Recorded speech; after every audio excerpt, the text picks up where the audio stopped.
Now, the Accra Metropolitan Assembly is insisting it will not allow traders to take over Accra's pavement and that it will continue to drive them away. Reacting to the weekend clash between the Assembly's guards and hawkers at the Kwame Nkrumah Circle, its public relations officer Numo Blafo justified the exercise to clear the traders from the pavement, explaining the motive is to ensure they take up stalls at the pedestrian shopping mall in the vicinity. He warned shop owners, most of whom are now occupying the pavement, risk losing their stalls if they fail to use them. A lot of these traders have stores in the pedestrian shopping mall. So the more we allow them to be on the pavement, the more that investment becomes useless. And per what we are doing, if, for example, you have a stall in there and you've left it and come onto the pavement and you are being driven from the pavement, where will you go? You have to go back into your store.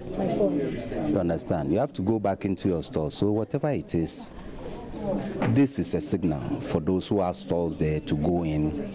Let us see how many stalls will remain empty and see whether we can reallocate them to others who need them. Asked about the traders' defiance of the directive after working hours when the AMA guards are not at post, Numo Blafo conceded that unfortunately the Assembly does not have enough guards to maintain a presence all the time and urged the public to support. He blamed the media's tolerance of the traders for the challenge in getting rid of them. That place is for pedestrians. So if people are encroaching on it, they are actually infringing on the rights of movements of others.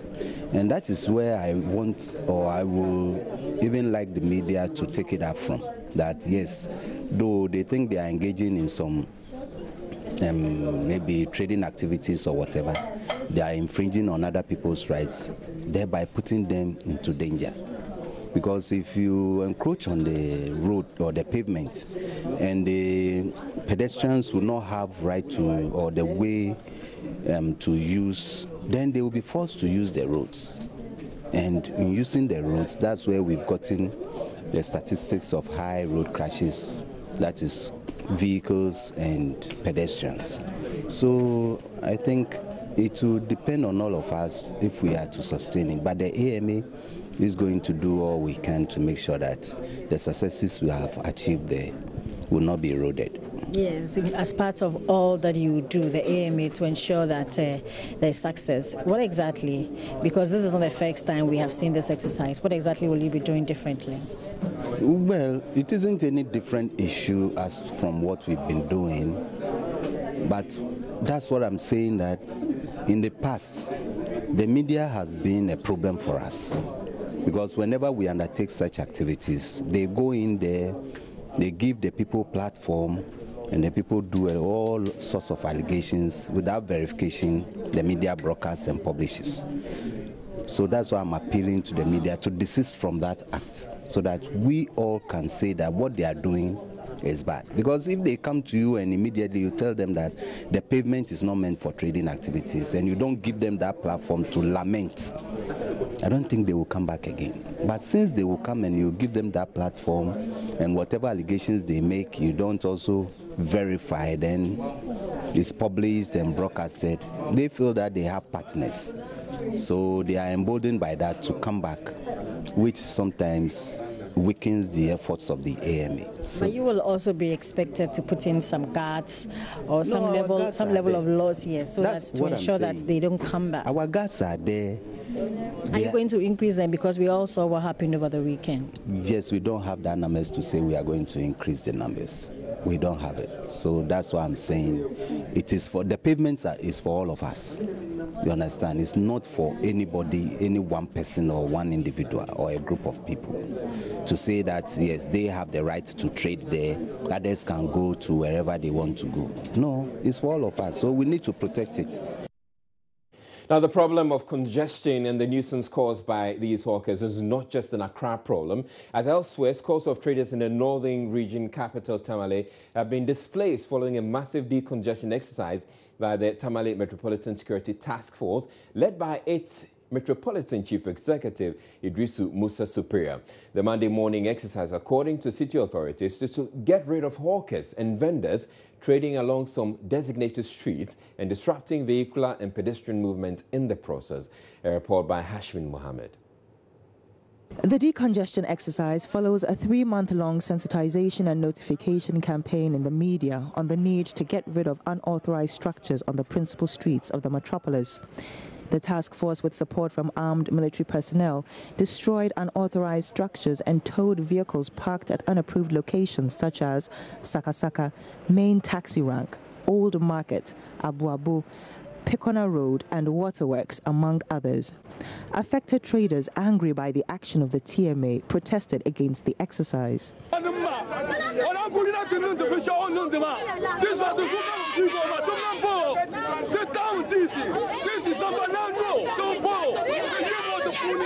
They complained the campaign that was executed in the media excluded them from the decongestion exercise. I'm happy for the exercise, but my problem is that my sector, I was not aware that they will come and remove my things.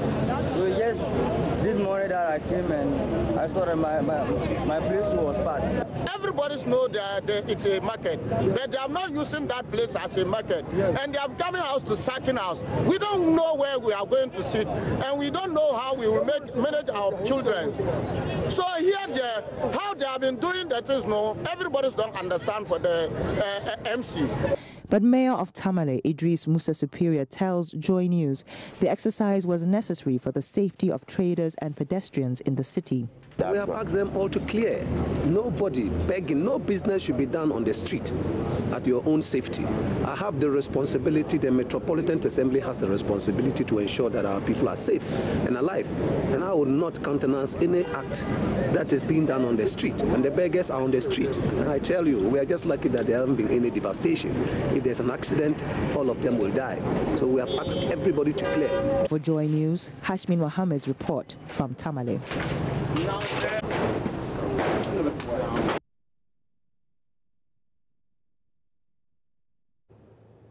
Now, Ghana is likely to lose 1.6% of its GDP to road accident and its related issues. This loss, according to the Chief Executive of the Accra Metropolitan Assembly, Mohamed Ajay-Sowa, can, however, be minimized if safety measures are enforced and adhered to. One step in ensuring this, according to him, is to retrain officers of the MTTD to upgrade their knowledge and skills in motor trafficking. Another is to upgrade the outmoded roads, which he says need re-engineering. He was speaking at the launch of the Bloomberg Global Initiative on Road Safety on Monday. Our Metropolitan Guards are also not strong enough to withstand the pressure and the intolerable discipline in the city. So together with the support from Bloomberg Initiative and then other organizations as well, we intend to improve upon the capacity of our Metropolitan Guards so that they will be able to support the police in the area of road safety and other areas in Accra. The city population is also growing at a very fast pace. So roads which supposed even to be to and from, in the course of re-engineering have to be converted probably into one lane. If you go to Osu, the example cited by Mr. Chaga, that look, Osu, Oxford Street area is a residential area.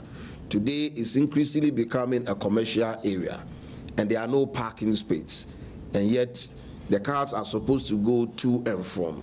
So how do we convert some of the lanes into a parking space so that you re-engineer the network in such a way that it will go one way and then you pass the other way? It goes in, it's a lot of things that we are talking about. It is not only the structure, we're talking about the processes as well.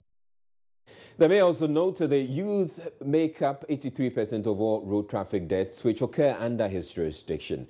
To reduce road traffic deaths and related injuries, as well as impact of road accidents on the economy, Mr. Ajay-Sowa enumerated measures his office will be putting in place to ensure the efficiency of the initiative. The AMA will focus its attention and resources on three main areas: education, enforcement, and safer road design. Education. A major tool in the quest of the city to improve road safety and accident prevention is enhanced and targeted education of the citizenry. A change in attitude is required of every road user, and this is a focus of this administration. The data collection, analysis, and management of road safety information has been improved with the support of our international partners, Bloomberg Philanthropies, Vital Strategies, and Johns Hopkins University. National Road Safety Commission has been very instrumental in this. And this will assist us in reducing the right kind of education for city dwellers and road users. Enforcement. Enforcement of existing traffic rules and regulations remains one of the greatest challenges to achieving sanity on our roads and prevention of calamities. The sad loss of lives and incapacitation caused by drunk drivers, speeding, use of rickety vehicles, and general disregard for lives of all road users, especially pedestrians, can be eliminated or greatly reduced with rigorous enforcement of our laws. The Ghana School Feeding Program has assured members of the Ghana School Feeding Caterers Association payments due them will be made by the end of the month. This was after the caterers massed up at the premises of the Ministry of Gender, Children and Social Protection over arrears owed them running into millions of Ghana cedis. National coordinator of the program, Patrick Champong, attributed the delay to some administrative processes and the change in government. Joy News' Maxwell Agbagba was at the ministry Monday morning and has come through with this report.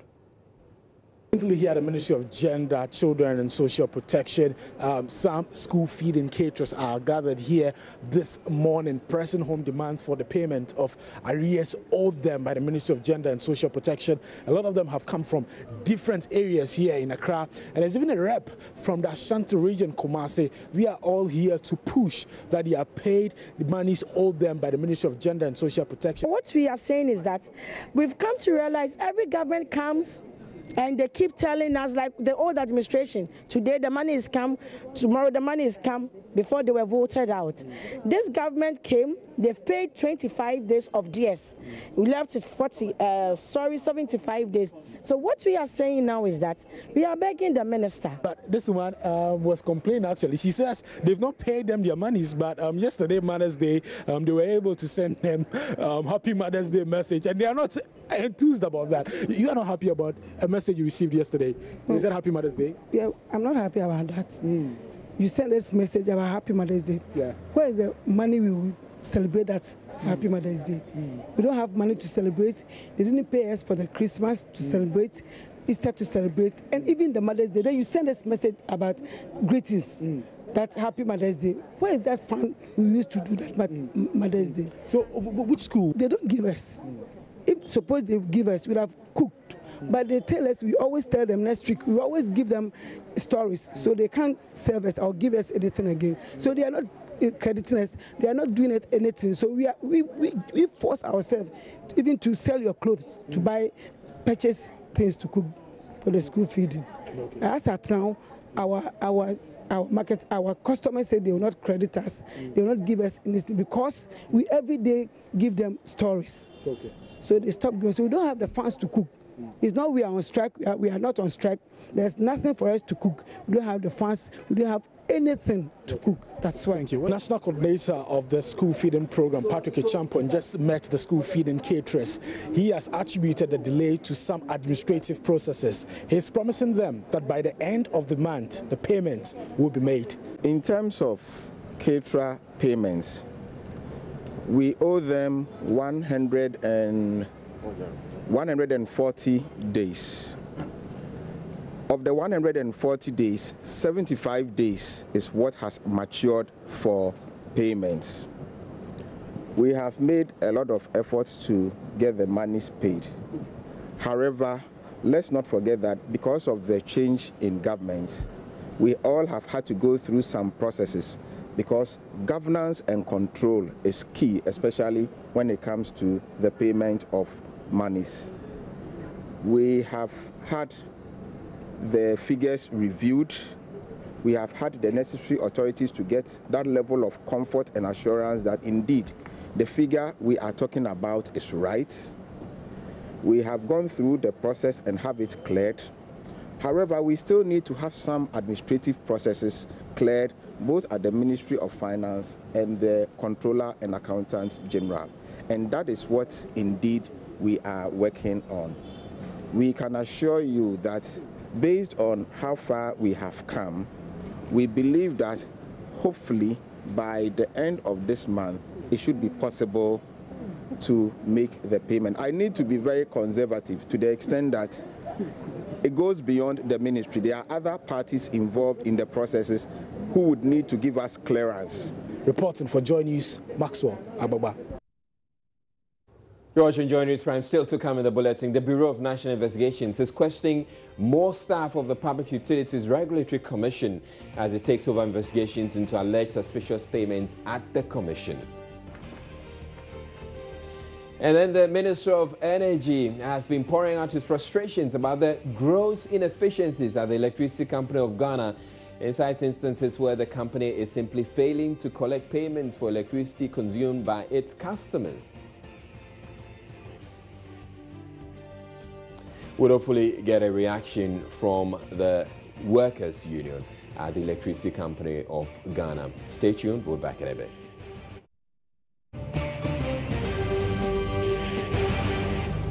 Welcome back to Joy News Prime. The Bureau of National Investigations is questioning more staff of the Public Utilities Regulatory Commission as it takes over investigations into alleged suspicious payments at the Commission. The questioning is in connection with a Joy News report based on intercepted documents revealing Executive Secretary Samuel Sarpong directed the payment of monies meant for the Commission into his account before use. It was also discovered that the Commission paid various sums of money to some Muslim MPs for Ramadan. At least 20 staff of the Commission, including the Executive Secretary and the Head of Public Affairs, Nanaya Agentua, have already been questioned. Joy News' investigative journalist Kwete Nate has more. On 21st February this year, Joy News reported how monies meant for PURC accounts were paid into a private account based on the directives by the PURC Executive Secretary. It was close to 500,000 cedis. And the chief executive volunteered that the money should be paid into his account. So he gave us the account number and the branch to pay in. And I did just that as a lawyer worker. The investigations also highlighted how the commission paid $400,000 for software and ancillary services by sole sourcing and without withholding tax. Joy News established the PURC spent over 120,000 cedis on 350 hampers for the office of the president during the Mahama administration and parliamentarians, among others.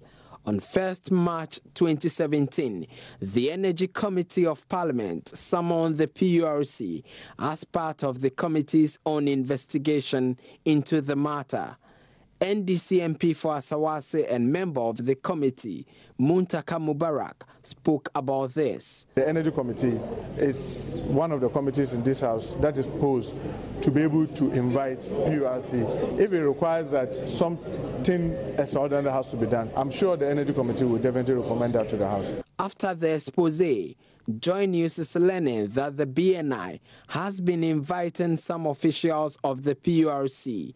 Chairman of the PURC Union, Jabaru Mohammed, was the first to be invited by the Bureau. I was invited to speak to the petition that was sent to them. And precisely, I was asked questions that were based on the petition that I had signed and sent to the Chief of Staff and other related matters. So, in short, that was why I was invited to the based on the petition that was sent to the Chief of Staff. And I guess most of you journalists were aware of the issues, and you people had taken up the matter and had keen interest. So The Executive Secretary of PURC, Samuel Sapon, Head of Public Affairs, Nanaya Jantwa, and an account manager were detained by the BNI. They've been granted bail but are assisting the Bureau in investigations. In actual fact, during the course of the investigations, like I did mention, a number of staff, some of them even out of Accra, have been called to appear before the BNI. And this was not something that we expected, because they are very friendly, they have been very friendly, because I went there and all the other persons who went there spoke about how professional and friendly they were.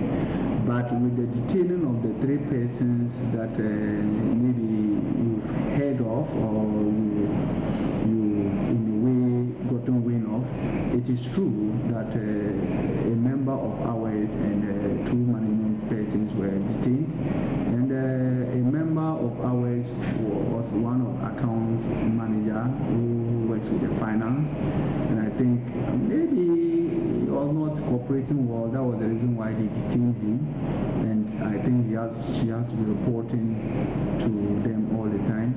The other 2 were the Executive Secretary, Mrs. Samuel Sapon, and Nanaya Jantwa, and these people, I think they are the people that a lot of the allegation has been made against. Another staff who pleaded anonymity says the BNI quizzed him about his claim of financial infractions at the Commission and victimization by top officials at the utilities regulator.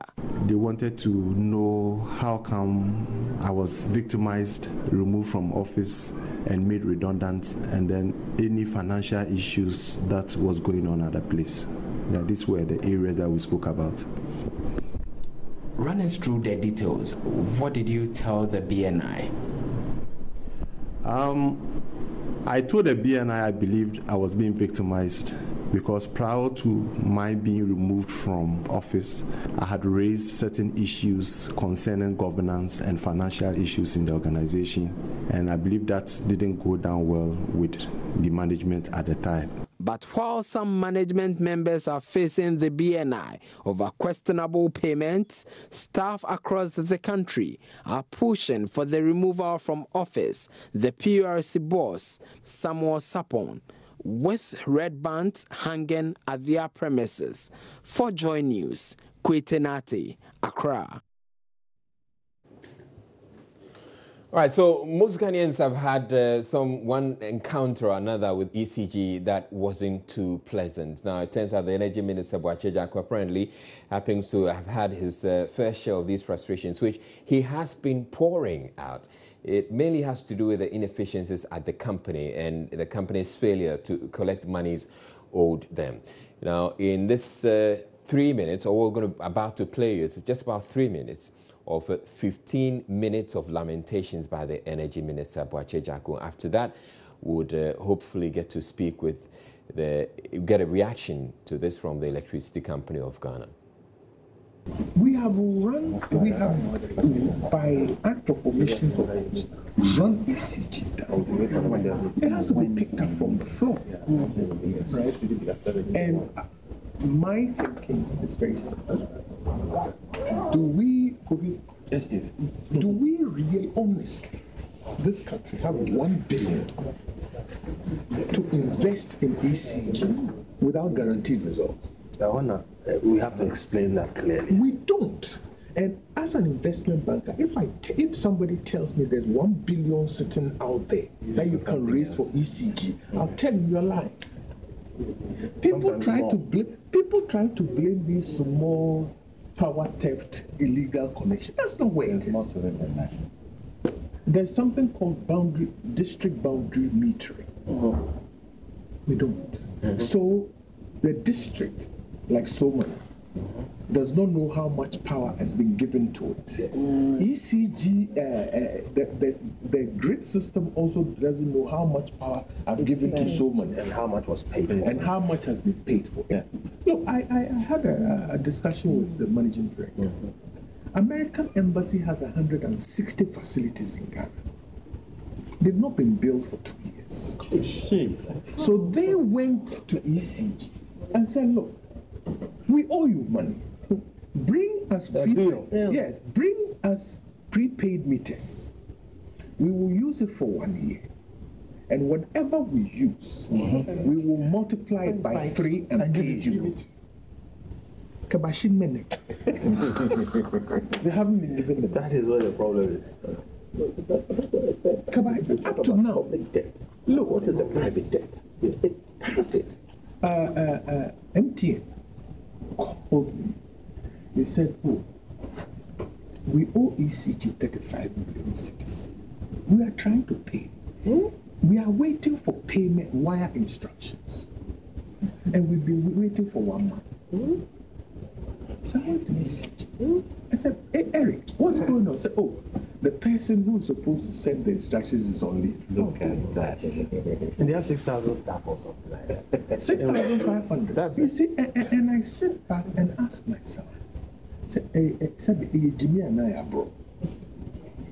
I just can't. I have a net office. I've opened this kiosk container. He's an electrician. And also the bill by 4,000. One more. One more. And the impudence is you want to go and disconnect him. ECG, they have to change.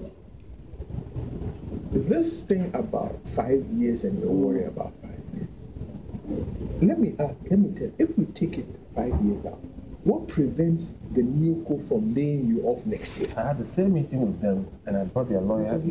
So yes. And we agreed. I even got them to agree that you will have to accept that there will be a culture change, and there will be a culture shock, and you have to accept that some people will not be able to adjust to the culture shock. And then you're exposed. And for those people, there will be 2 things. Some of them will have to withdraw by themselves. That will no hala, and others you would have to be asked to go. Right, so you had the Energy Minister, Boakye Ejaku, interacting with some journalists and some staff of the Millennium Development Authority. Now, we have on the line the National Secretary of the Senior Staff Association of the Electricity Company of Ghana, and they have been at the forefront of this opposition to the privatization of the Electricity Company of Ghana. Now, good evening to Mr. Patrick Binyemi. Good evening, Israel. Right. I am sure you have heard the Energy Minister, and it's he pouring out his frustrations about ECG and the fact that you're essentially failing to collect monies. You've always talked about the fact that government is refusing to pay you, but there are people who are begging you to essentially pay you millions of cedis they owe you, and you're not going for it. What's happening? My brother, in fact, we are surprised about the information put out there by the Honorable Minister of Energy. And we are putting the facts together and will respond appropriately to the issues that he has raised. Right. If you listen to the minister, I'm sure you'd have heard him talk about the fact that he has actually approached the Electricity Company of Ghana, spoken to the managing director about some of these things, and the responses he's getting from him has not been very convincing.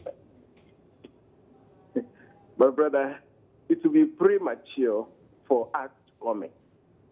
Hopefully, by tomorrow, Wednesday, we'll come back and then we'll let the public know the truth on the ground. Are you suggesting what he's saying is not true? Well, I'm not saying that. I'm not saying that. We will have to cross-check the facts before we come or we air or we come public with whatever our finding may be. All right. When again can we get this reaction from you? Oh, very soon. Very, very soon. Probably tomorrow, Wednesday, we'll come back to you. All right, thank you very much, Patrick Binyemi. He's the National Secretary of the Senior Staff Union of the Electricity Company of Ghana. He says they're putting together a response to what the minister has had to say about his frustrations with the Electricity Company of Ghana. We're taking a break at this point. We'll bring you business news thereafter. Don't go away.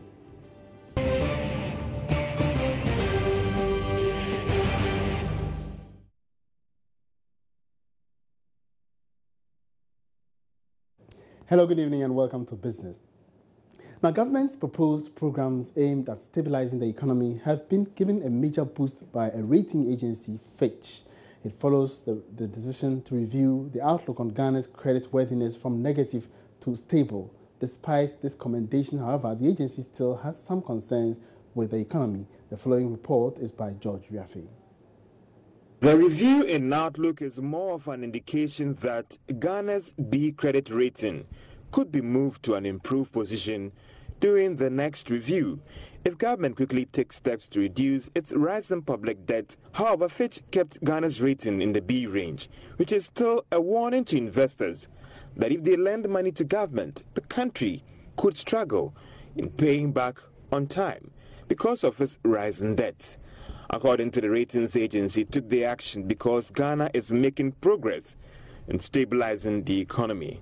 It is however of the view that government may spend slightly more than what it has projected in the budget. Fitch also fears government may not meet its revenue target of almost 45 billion Ghana cedis due to the recent tax cuts announced in the budget. It also warned Ghana's rise in external debt could affect the country securing a positive rating soon.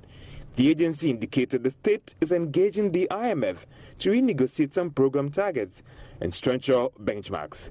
Fitch is the last of the other two rating agencies, that is Moody's and S&P, to review Ghana's outlook to stable from negative.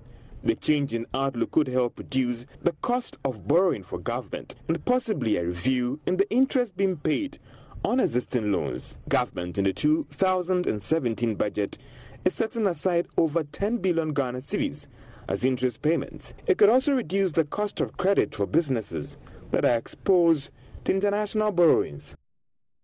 Meanwhile, Finance Minister Ken Ofori-Atta is attributing the change in Ghana's credit ratings outlook to confidence in the current team managing the economy. Well, I think it essentially reflects what we set out to do from the beginning, which was to give policy clarity and credibility. And I think more importantly, transparency in terms of the numbers we are working with and really letting the rating agencies and public be aware of exactly what's going on with our economy. I think we engaged them very early in the process of coming into government and have continued to. So I think it's a confidence in the team and the energy that we have shown and a commitment to where we want to go with the economy. How do you think that your recent engagement also had contributed to this review by the rating agency? Because I know Moody's had also revised to a stable already, Standard & Poor's, something like that, and Fitch was kind of delaying, let me use that word, but after your engagement, we've seen them respond with a statement. Do you think that that engagement was very critical? I think so. I mean, I think the meetings we had in Washington were really positive meetings because they got to really feel us and get a sense of the mission that we were on. The questions were intense, interrogative. I think we came off very well. But the reality, George, is that we are running a very open governance structure, especially at the ministry, and I think that comes through in our discussions, and that should have impacted the way in which what we are seeing today. It talks about also the fact that away from that, Vice President Dr. Mahamudu Bawumia has reiterated government's commitment to give about 70% of contracts to local entrepreneurs. According to the Vice President, this is part of measures by the new administration to transform the country's economy domestically. He reiterated that as part of his keynote address at the opening of the National Policy Summit in Accra. The maiden edition of the National Policy Summit kick-started with discussions on the economy by major stakeholders. Business associations and captains of industry, both local and international, were given the chance to make inputs into the new administration's policy measures in growing the economy. In his keynote address, Vice President Dr. Mahamudu Bawumia disclosed the quest to grow the Ghanaian economy domestically can be achieved through some initiatives. These include reserving about 70% of all government contracts for the local businesses. We need to empower local industries. As we grow the private sector, the President is very, very clear, and this is why we have said in our manifesto, and we are going to implement, that for Government of Ghana taxpayer-funded contracts in Ghana, all taxpayer-funded contracts in Ghana, we are committed that at least 70% of those contracts have to go to local companies. The Vice President called on the private sector to join hands with the government to ensure that many of its policy measures for economic growth are achieved. In terms of growth in this economy has to be underpinned by the private sector. That if we are to grow sustainably, it is the private sector that is going to create those jobs and not government. And so we've got to create a very business-friendly environment. He also used the opportunity to announce government's decision to outdoor the National Digital Address System in July. We want a unique digital addressing system for the country. And again, we've started work on it. This is not just an idea that was put in, or a policy that was put in a manifesto. We've started work on it, and our target is that by July, we want to do it by July this year, we should outdoor the National Digital Addressing System. This year's national... And meanwhile, the finance minister has apologized, or earlier apologized to all those affected by the recent pruning exercise to rationalize the public wage. We have to stay within appropriation and control in the wages. We did an exercise recently in which quite a number of people were taken off the payroll. We've had, some remarks from some unions, but the real question for all of us as a country is that we know that there's some rot in there. We know we have to take some action. And in the process of taking an action, a few wrong eggs will be broken. We should apologize for that. But in terms of principally understanding, appreciating, and working over towards a solution, I think that should be the spirit of which our labor partners talk to us. We are not, I don't know the various names who may or are wrongly, and I think going through the numbers, I actually found one or two of the directors at Ministry of Finance being included in that list, though they don't exist. So there are mistakes, which is okay. But truly, we are talking about 600, 700, or maybe $1 billion cedis of potential savings. I think it's incumbent on all of us to work in that spirit, because we at the ministry have no personal interest in individual names, but in making it efficient. Because if we also pursue the investigation, I think it would be really embarrassing to realize that your young friend Kojo Kwame in Elubu is actually able to continue to pay 3 other people and put that money in his pocket. I'm not sure the labor unions are trying to support that type of action. So we do apologize for those who should not have been in, but I think we should all be resolved that we are going to clean up so that individuals do not privatize this business. So I'm quite excited about what we are doing, the beginning of the negotiations with labor, and I think we'll come up with something that will make the nation proud in terms of looking at the long term and gunning for a way in which we make sure the macro matrices are good and then we can work with productivity as a major index for negotiations. That's all in business for tonight. Many thanks for your time. My name is Emmanuel Abuaji. Good evening.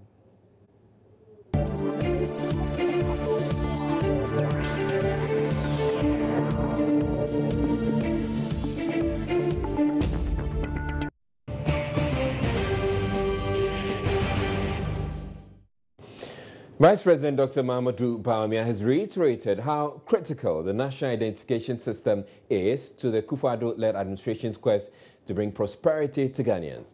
He says the National ID system, a digital housing scheme, and modernization of the country's payment system is a three-pillar approach government is rolling out with the ultimate objective to create jobs and wealth, the topmost priority of the administration.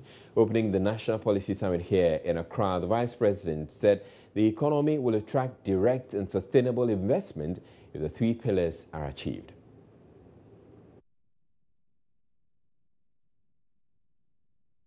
We want to make sure that there is financial inclusion in this country, but a key to that particular area, that particular pillar, is to make sure that there is interoperability amongst the systems, whether you are dealing with MTN or Vodafone or whatever mobile network you're dealing with, whether you are dealing with a bank, whether you are dealing with eSwitch, all of those systems you should have interoperability amongst those systems. And that alone will give us a payment system that can be extremely inclusive for everybody. And that is what we are aiming at, these three pillars.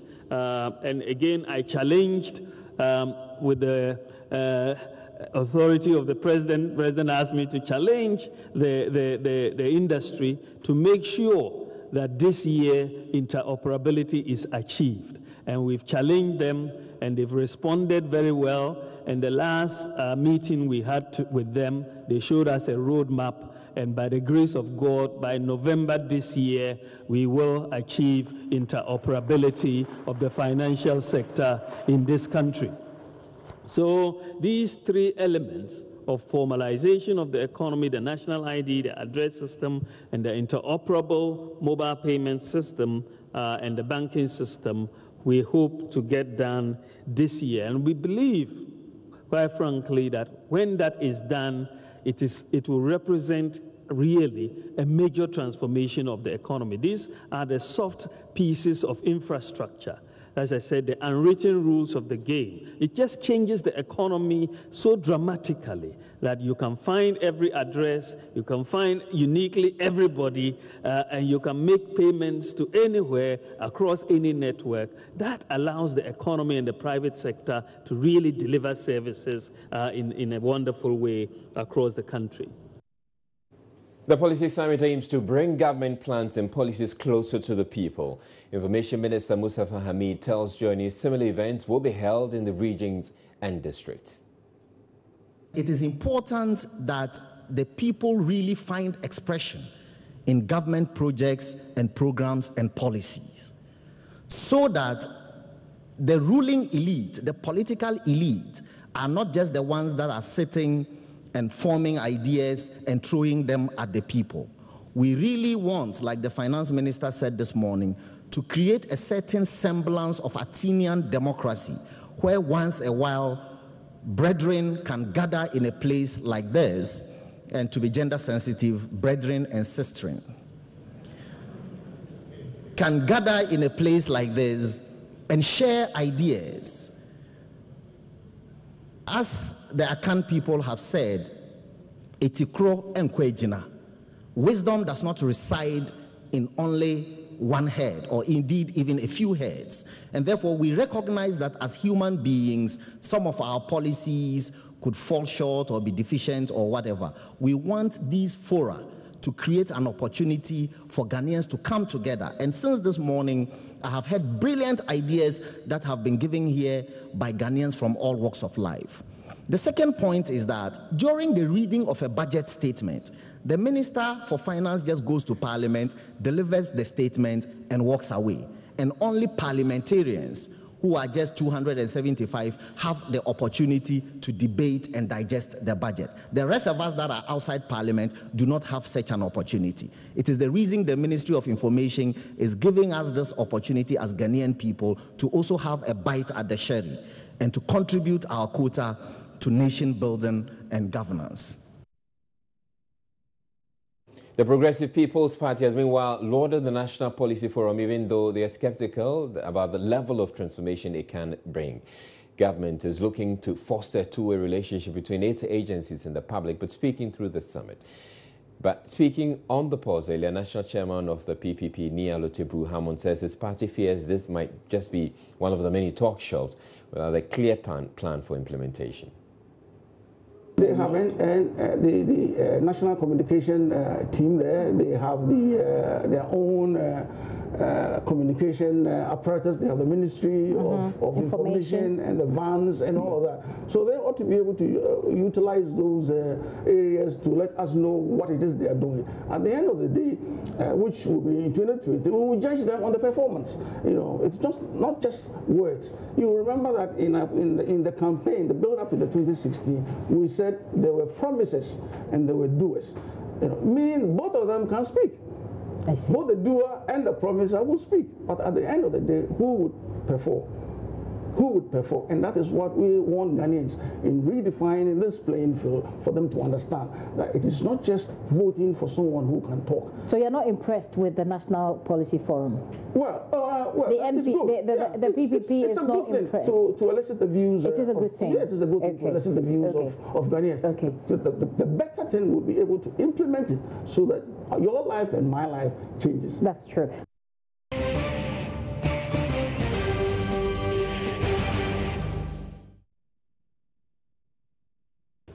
Education authorities at the Paga Central East Circuit in the Upper East region say they are compelled to teach pupils under trees as a recent rainstorm destroyed several schools there.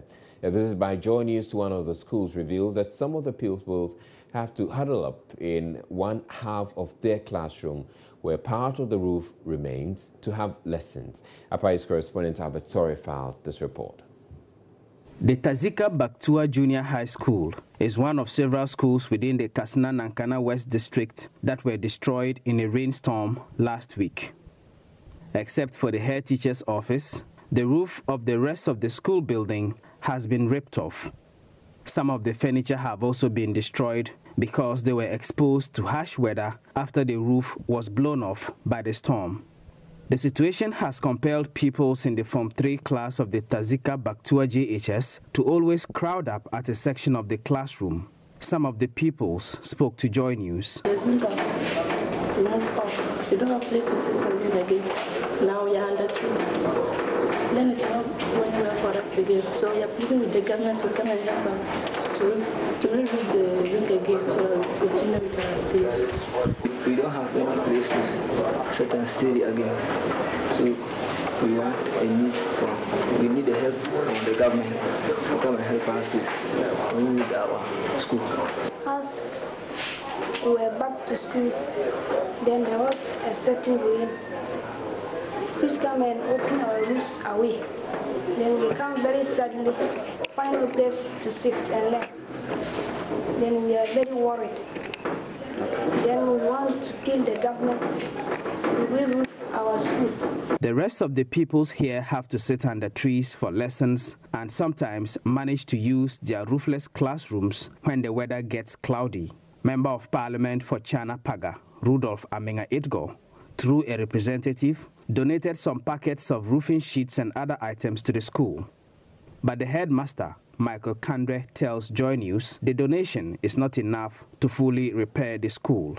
For now, we have no option than to sit under trees and then managing for some time. But the time the government will come to our aid and then roof the building for us.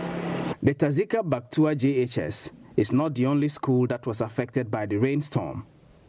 At the time of our visit to the school, the educational circuit supervisor for the area, Stella Chibelitu, had come to take a look at the situation here as part of her tour of affected schools.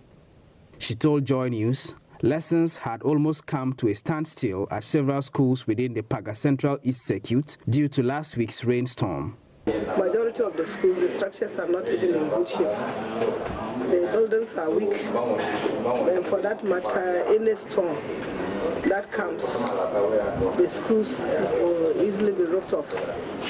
As I speak now, this particular school was roofed off.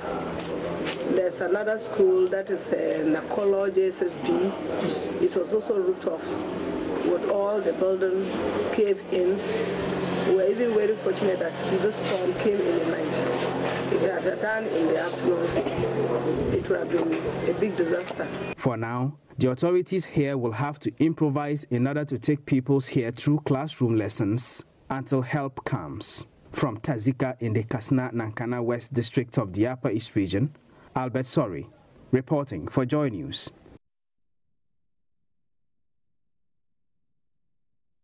Now, police are yet to establish clues on suspected accomplices of nude picture scammers arrested over the weekend at Kronom in Kumasi. 23-year-old Desmond Atipo and his group are alleged to have circulated nude photos of women on social media for blackmail. Some youth picked him up at the guest house following an alert by a potential blackmail target from whom he had demanded sex as a condition to spare her. Love News sources suggest more victims of the scam are surfacing to assist police in investigations, though there is no official confirmation. Ifija Kwabre District Commander DSP Ben Benson, meanwhile, has a word of caution for the public. He wants the general public to desist from giving out detailed information about themselves to supposed social media friends. DSP Benson has been speaking with Love FM's Kwesi Debra. Oh, last Saturday, a lady called Sheila Mensah, age 21 years, came to the Ahinkro police station and lodged a complaint that a certain guy he friended on Facebook have taken some naked pictures and tried to dupe her. So he organized some boys, and the guy was arrested at a hotel at Kronom, between Afrancho Kronom. So looking at the whole incident,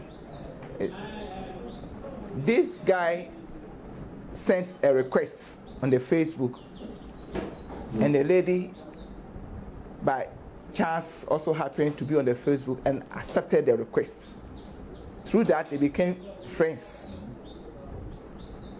And along the line, the guy requested for the lady's naked pictures. Then instead of the lady cutting the boy off or blocking the line, also started chatting and sent some pictures to the guy. So along the line, it seems the lady was at the bar fast whilst they were having a chat, so there was this internet connection and some pictures were taken. So the guy had that pictures and add another pictures and started demanding money from the lady. So he requested for 800 Ghana cedis, or alternative, the guy should meet him at the hotel and have sex with him. And before this incident, the girl had directed the boy to his house where he worked.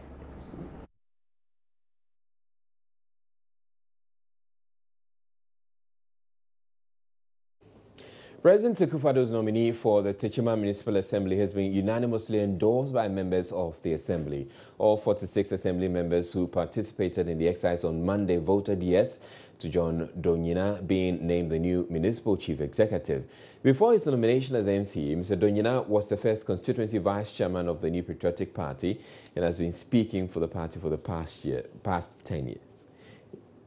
In its acceptance speech, the new MCE acknowledged the massive endorsement and show of support, adding that like President Akufo-Addo, he is also in a hurry and will be on a warpath against corruption and the stealing of properties belonging to the people of Techiman.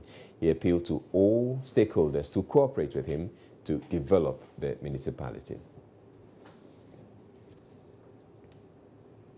I told the world that he is in hell.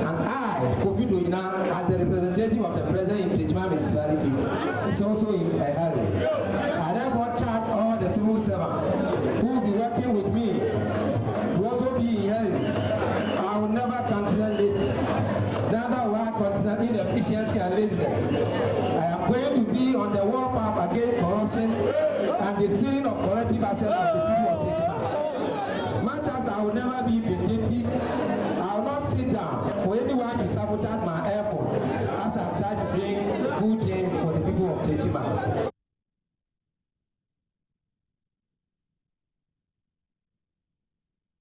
The La Divisional Police Command has arrested a 30-year-old man who allegedly butchered his ex-wife last week in Accra. Rex Kpano was arrested at the police hospital in Accra when he decided to visit his butchered wife, whom he was misled to believe was still alive but hospitalized. Now, Anyoko Ejay's report. Speaking to the police and media, Rex admitted to the offense, adding he has not regretted his actions. According to him, the deceased's decision to end their relationship led him to kill her. When I came to Labadi, her auntie told her to give me a chair, and she took the chair and threw it and then headed towards the room. So when she opened the door, I saw her phone on, there's this slab on the distance.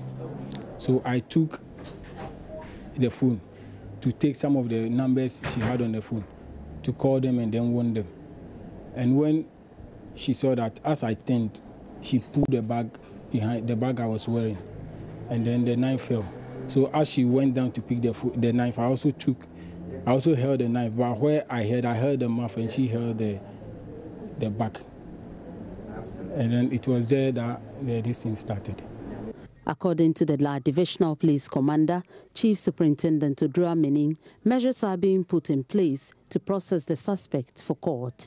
He cautioned both parents and the youth to carefully scrutinize people they associate with. In fact, we should be careful. We should be careful about the type of people our children goes out with, both boys and girls. And they should be warned. We should talk to them that these things that he was talking about, blood covenant or whatever, it is never the best.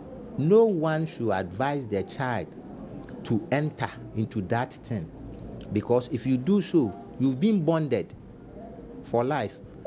As at the time you are doing it, you've been blinded with love and you are too young. If you grow up and then you realize, Charlie, not knowing this guy is not the best one for me, it has become a problem for you. So we should be careful, the youth. If we are entering into a relationship, we should be careful. And then the parents also, we should also be careful with the people, the type of people that our children goes out with. He further appealed to the media to tread cautiously when dealing with sensitive cases in order not to complicate the facts of the case. Anyoko Ejay's report. The miscellaneous soldiers have opened fire in 4 big cities in neighboring Ivory Coast, defying a government order to lay down their weapons. Shots rang out near the presidential palace in the main city Abidjan, the second city Bouaké, and in cities vital to the cocoa industry and banks across Ivory Coast, Achat. The mutineers who helped the president take office in 2011 have been locked in a pay dispute with the government. The former rebels make up about 8,400 of Ivory Coast's 22,000-strong army, and instability in that country would have implications for Ghana. Joining us on the line to bring us more insight about what is happening in Ivory Coast is conflict resolution expert at the University of Ghana, Dr. Alidu Seidu. Good evening to you, Dr. Alidu Seidu. Good evening to you, sir.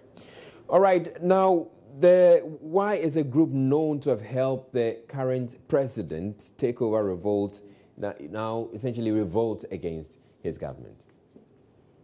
Yeah, I think the underlying factor has to do with money.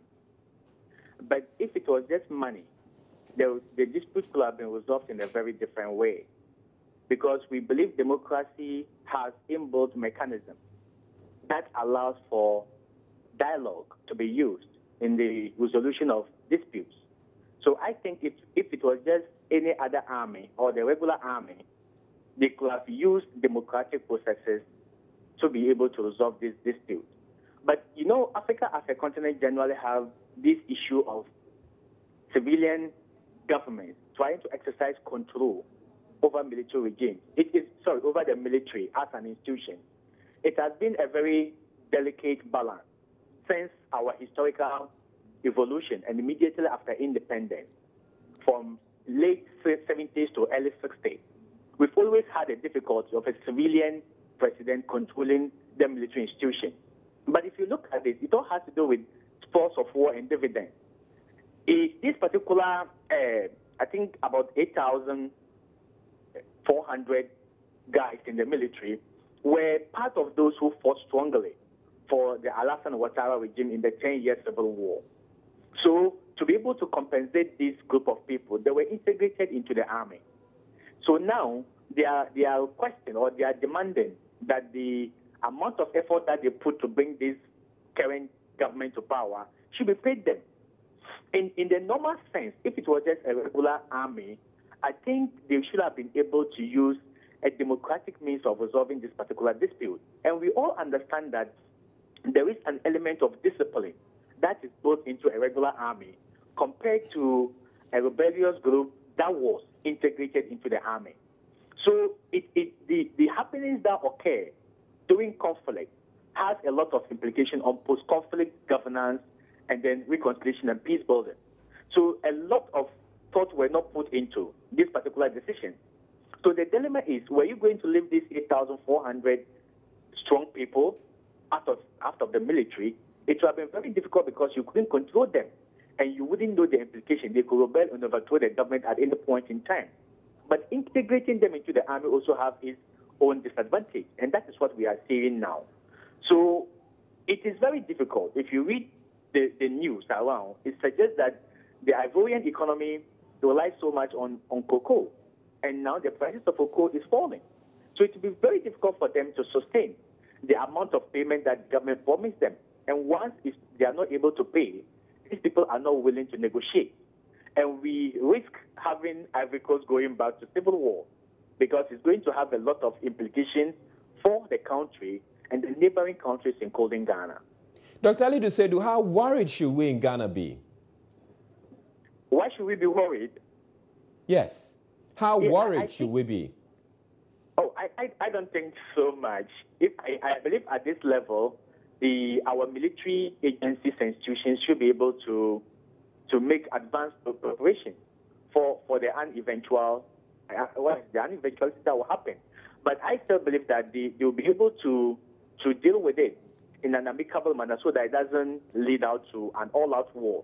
Because if the pro-government military in Ivory Coast is going to confront these mutineers, it's going to lead to war. And I think that is what they are all avoiding now. That is why these people still have the leeway to misbehave and do whatever they are doing. But I still believe that they will be able to use democratic, diplomatic means to resolve this issue so that it doesn't scale out into an all-out war. But should it happen, I think what Ghana can do is that we're just going to step up security at the border post, create an opportunity. Maybe we can liaise with the United Nations Ghana Refugee Board, listening up with the United Nations refugee agency, so that we are able to screen very well the people who are coming in, whether they are civilians or they are actually militants, and then we know how to house them. And this is not the first time Ghana has done this. Ghana, in our historical antecedents, have hosted refugees from neighboring countries, and we have been able to deal with them, handle them very well. So I think what we should do is that we should all pray that this conflict is resolved, these disturbances is resolved in a peaceful manner so that it doesn't escalate to an all-out war. But should it happen that way, I think we'll be able to build up institutions and team up with our international partners to be able to respond to the challenges that we're going to face as a result of that war. Now, Dr. Saidu, finally, I want to find out, are there any takeaways for us in Ghana here as far as managing the expectations of people who have supported you or supported political parties in an electioneering process? I think we also had a similar incident, even though in a very mild form of what is happening in Cote d'Ivoire. You see, when the President Nana Akufo-Addo's government came to power, we saw the disturbances that came from the Delta Force. We saw the disturbances that came from the Invincible Forces. These are all the dividends. You see, people believe that when you support a political party, whether you give them your knowledge, you give them your strength, you give them money, or whatever support that you're giving to that political party is a form of investment. So at the end of the day, when that party wins power, you have to reap a benefit. You have to get a reward for the investment that you have made.